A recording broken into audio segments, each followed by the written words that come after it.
오늘 주주총회 시즌에 점검에 대해 사항들을 하나하나 검토해 주실 거죠? 네, 그렇습니다. 자, 우선 먼저 정관에 보면은 재무제표 승인이나 영업보고서의 작성의 의무가 규정되어 있는 경우가 많이 있습니다. 근데 실질적으로 재무제표 승인을 주총회 안건으로 올리는 경우 비상장 중소기업들 중에 흔치 않고요. 뭐 외감 정도 되면은 대부분 합니다. 외감은 당연히 해야 되고, 이제 비외감 중소기업이면서 가족법인 같은 경우는 거의 안 하죠. 그렇죠. 네, 다만 정기 배당을 해야 될 때 네. 형식적이지만 주총을 해서 의사록 작성을 하게 되죠.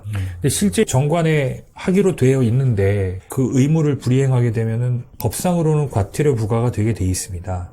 근데 안 했다고 해서 과태료를 직접적으로 부과하거나 과태료를 실제 납부한 기업은 흔치는 않을 거예요. 저 케이스가 별로 없죠. 특히 이제 중소기업이라 하더라도 점점 이제 경영의 투명성이 요구가 되고, 이제 앞으로 좀 주주 친화적인 경영을 해야 될 필요성이 있는 기업들은 미리 이행 연습이 필요하다. 법에도 정해져 있는 거니까요. 네. 예. 이런 관점에서 좀 이해를 해 주셨으면 합니다. 첫 번째, 직전 사업연도 영업보고서 작성 의무. 예. 두 번째, 직전 결산기 재무제표 승인. 네. 네. 영업보고서 좀 말씀을 드리면, 영업보고서라는 건 그런 거예요. 지난 1년간 이제 우리 회사가 어떤 성과를 냈는지에 대한 구체적인 내용들이 담겨져 있습니다. 그래서 향후에 투자를 받을 계획이 있거나 아니면 이미 기관 투자가나 유의미한 투자자가 있는 경우에는 이 영업보고서가 굉장히 중요한 판단 근거가 되는 거죠.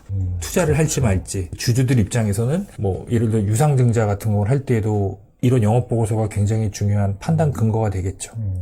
자, 세 번째는 이제 재무제표에 대한 신뢰도 검증도 중요하겠죠. 그래서 이제 주요 재무 비율이 문제가 없는지, 비상장 외감 기업 같은 경우는 그 관습적인 분식회계도 많이 하잖아요. 그렇죠. 그래서 제가 오너분들한테 이익을 어느 정도 내셨습니까? 또는 이제 잉여금이 얼마 정도 있습니까? 거의 숫자를 답변을 못 하시는 분들이 많아요. 머릿속에는 현금 기준의 금액은 있는데 회계에 관심을 갖지 않다 보니까 모르죠. 그래서 이 주요 계정 같은 경우는 이제 실질 계수와의 괴리가 어느 정도 되는지에 대한 것도 1년에 한 번 정도 주총 시즌에 파악을 해보는 것도 의미가 있을 것 같습니다. 그 다음에 재무제표는 신용등급의 정량적인 측면에서 많은 영향을 미치잖아요. 그렇죠. 그래서 원래는 이게 되기 직전에 특히 작년도 4, 4분기쯤에 어떻게 결산을 할지에 대한 방향성을 그때 사실은 세팅을 해야 되는데, 어쨌든 3월 달에 재무제표에 이게 승인을 하는 자리니까 그 승인하는 단계에서도 최종적으로 한번 검토를 해서 혹시 우리 회사의 재무제표의 신뢰도 또는 기업 신용등급에 영향을 미치는 항목들이 있다면 그 부분을 좀 조정하는 그런 기회로 삼았으면 합니다. 기업 신용등급 같은 경우는 향후에 뭐 입찰이라든가 이런 거에도 그렇죠. 뭐 입찰, 예. 자금 조달 되게 다 영향을 미치죠. 네. 예. 그다음에 이제 우리 회사에 쌓여 있는 회계상에 미쳐본 잉여금이 적정한지 이거에 대한 이제 검토도 한번 해볼 필요가 있는 거고요. 세법상 유주의 항목들 있잖아요. 네. 그다음에 세액공제나 감면을 적정하게 받았는지에 대한 것도 한번 검토해 볼 필요가 있다. 저는 늘 말씀드리지만 세무대리인이 마음에 안 든다고 바꾸려고 그러지 마시고요. 내가 먼저 정확한 사실관계를 한번 확인을 해서 대리인들에게 요구를 하라는 거예요. 그래서 이제 대리인들하고 건전한 긴장관계를 유지하고 또 거기에 대한 합당한 보수를 지급하는 그런 방식을 많이 제안을 드립니다. 그걸 통해서 대리인들도 학습이 또 되잖아요. 그렇죠. 네네네. 네네네. 자, 네 번째 이제 주총의 가장 큰 행사는 이벤트는 이익배당이겠죠.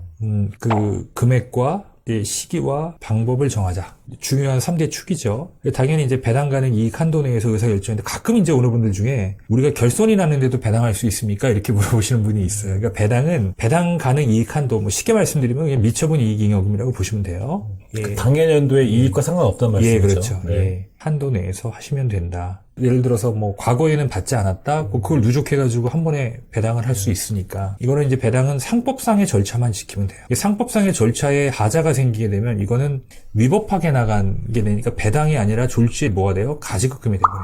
과거에는 거의 배당이라는 거에 개념이 없었는데 대표님들이 많이 하시더라고요. 보니까. 근데 사실 배당이 세율이 너무 높습니다.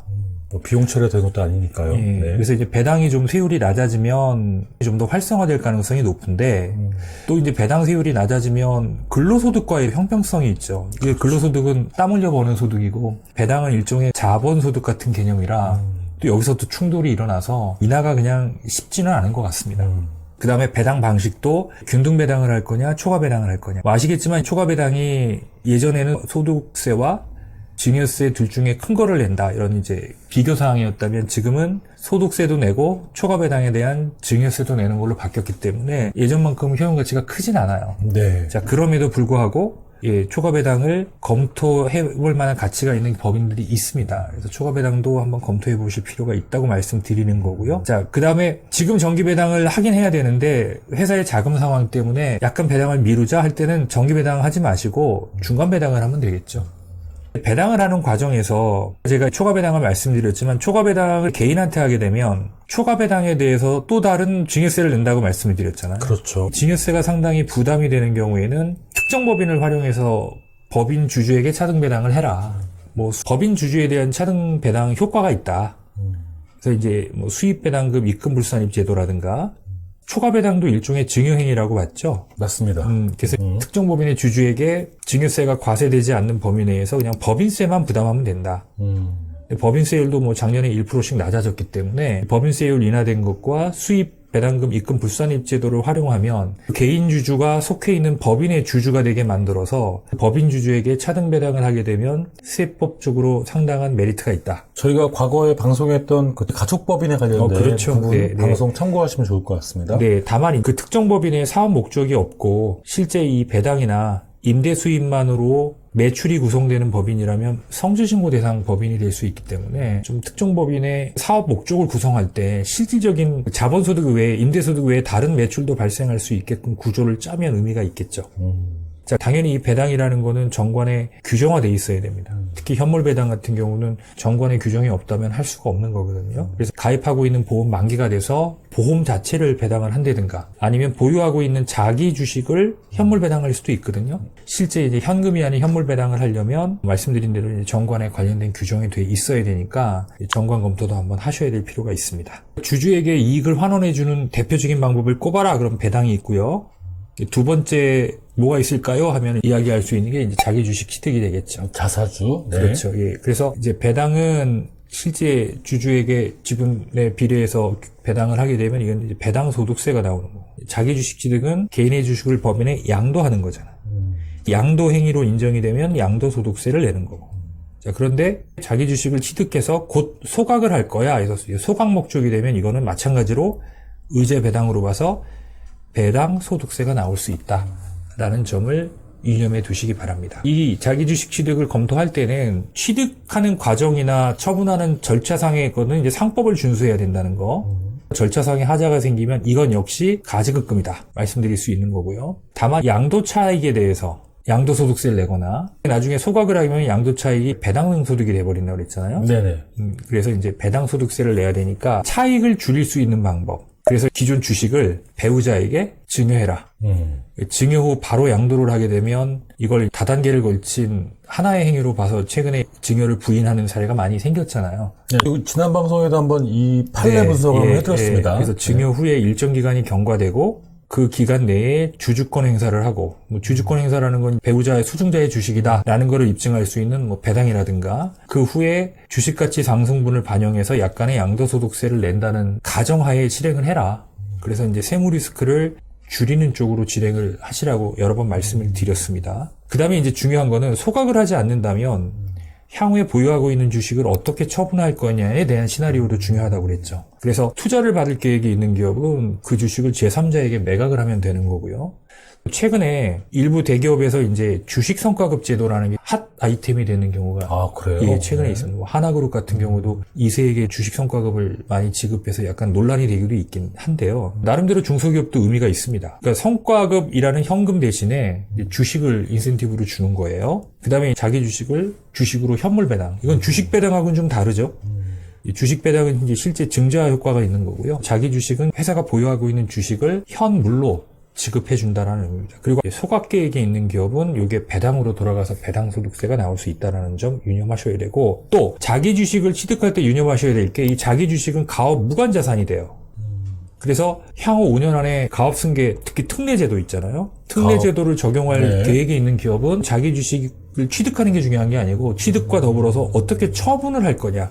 처분하고 있지 않고 보유하고 있으면 자기 주식 취득 비율만큼이 업무 무관 자산이 될 수 있다는 거 유념해 두시기 바랍니다. 업무 무관 자산이다. 네, 가업 무관 자산이라고 봐야 되겠죠. 여섯 번째는 임원의 변경입니다. 기존 임원의 중임이냐 아니면 신규 임원에 선임할 거냐. 보통 이런 것들은 주총 때 보통 많이 처리를 하죠. 네. 그래서 이제 검토를 좀 해야 될 거는 우리 회사에 이사회가 있어요. 근데 과연 우리가 이사회를 운영하는 게 이게 득이 되냐, 실이 더 크냐, 이런 비용 편익 분석을 해서 뭐 비상근 임원을 정리한다든가 하는 임원 재구성도 한번 검토해 볼 필요가 있겠고요. 감사가 있는 경우는 제가 앞에서 영업 보고서 이런 거 말씀드렸잖아요. 그런 게 다 감사의 역할이에요. 근데 감사가 감사의 역할을 하지 않게 되면 임원으로서 역할을 실질적으로 한 게 아닌 거예요. 그렇죠. 그런데 감사를 임원에 준하는 급여를 주고 임원에 준하는 퇴직금을 줬을 때 이제 세법상 부당행위가 될 수 있는 위험이 있으니까 실제 감사가 있다면 감사의 역할을 실제 아레나를 하고 있지 않다면 사내이사로 변경하는 또 사내이사로 변경했다는 실익도 검토를 한번 해볼 필요도 있다라는 점. 그다음에 세금 문제라든가 승계 문제라든가 아니면 입찰을 할 때 여성 기업이 좀 유리한 측면이 있다고 하면은 뭐 공동대표나 각자 대표이사 또는 여성 기업 등으로 대표이사 체제를 좀 변경, 개편하는 것이 득이 될지 실이 될지에 대한 분석을 해서 대표이사 체계도 좀 개편을 한번 검토해 볼 필요도 있겠죠. 오늘은 한 번쯤 대표님들께서 검토하시면 큰 도움이 되는 내용들을 6가지 관련돼서 한번 검토해 봤습니다. 다음 시간에도 주주총회에서 준비해야 할 사항들을 다시 한번 방송 진행하도록 하겠습니다. 감사합니다. 네, 고맙습니다.